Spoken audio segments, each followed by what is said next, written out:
Hi friends. నేను మీ నరసింహ. తెలుగు పల్లవి ఛానల్‌కి స్వాగతం. ఫ్రెండ్స్, ఈరోజు మనం చెప్పుకోబోయే కథ 'అదృష్టహీనుడు'. ఈ కథ 'భేతాళ కథలు' శీర్షికన చందమామ మాసపత్రికలో ప్రచురితమైంది. పట్టువదలని విక్రమార్కుడు చెట్టు వద్దకు తిరిగి వెళ్లి, చెట్టుపై నుంచి శవాన్ని దించి భుజాన వేసుకొని ఎప్పటిలాగే మౌనంగా శ్మశానం కేసి నడవసాగాడు.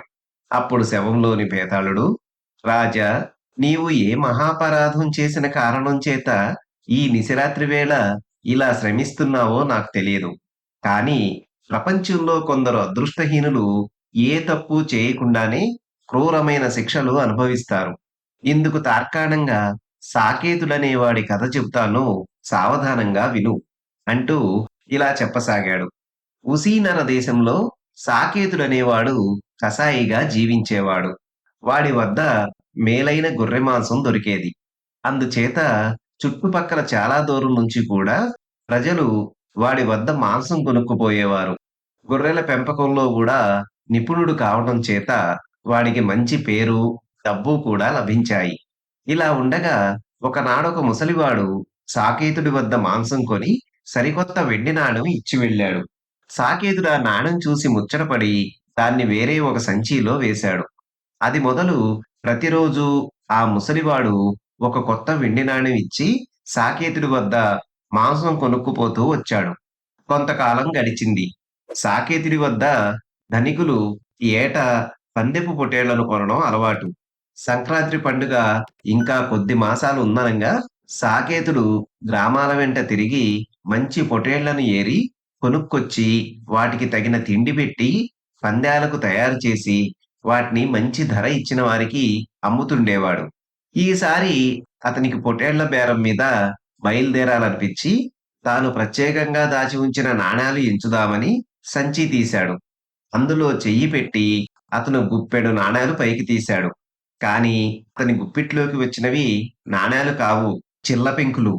కంగారు పడి అతను సంచిని బోర్లించాడు. సంచి నిండా చిల్ల పెంకులే తప్ప ఒక్క వెండి నాణెం లేదు. ముసలివాడు తనను మోసం చేశాడనుకొని ఆగ్రహంతో సాకేతుడు పళ్ళు పటపటా కొరుకుతూ, వాడిని ఈసారి కనబడని, కండకు కండ చీల్చేస్తాను అంటుంటే, మాంసం కొన వచ్చిన వారు, ఏం జరిగింది? ఎవరు నిన్ను మోసం చేశారు అని అడిగారు. ఇంతలో ముసలివాడే మాంసం కొనడానికి వస్తూ కనిపించాడు. సాకేతుడు తన దుకాణం నుంచి బయటికి దూకి ముసలివాడికి ఎదురు పరిగెత్తుకుంటూ వెళ్లి వాడి మెడ పట్టుకొని, దుర్మార్గుడా, వంచకుడా, నన్ను మోసం చేస్తావా అని అరిచాడు.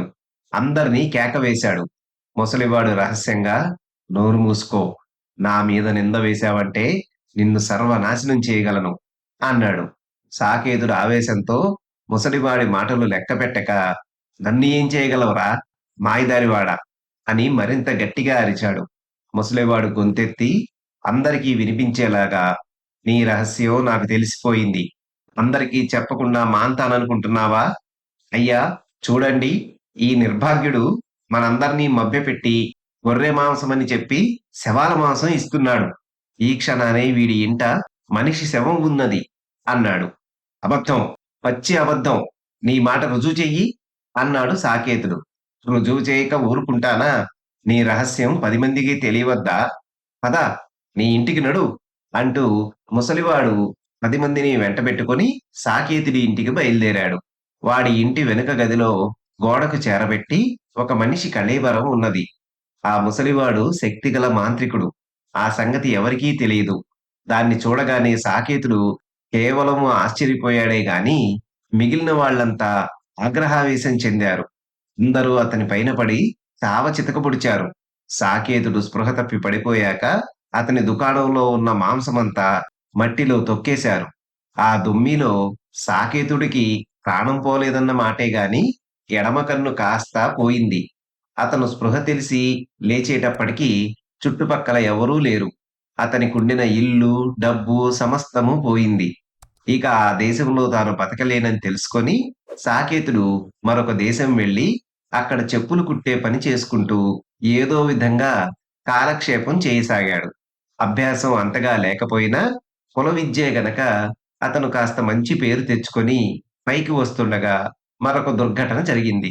ఒకనాడు సాకేతుడు తన దుకాణంలో కూర్చొని చెప్పులు కుట్టుకుంటూ ఉండగా బాకాలు ఊదిన చప్పుడు, గుర్రపు డెక్కల చప్పుడు వినిపించింది.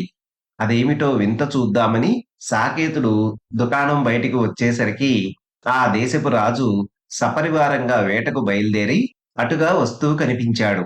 ఆ రాజు సాకేతుడిని చూస్తూనే కళ్ళకు చెయ్యి అడ్డం పెట్టుకొని, "ఆ ఒంటికంటి వెధవను 100 కొరడా దెబ్బలు కొట్టి దేశ బహిష్కారం చేయండి" అని చెప్పి వేట ప్రయత్నం మానేసి గుర్రాన్ని తిప్పుకొని తన నగరకు తిరిగిపోయాడు.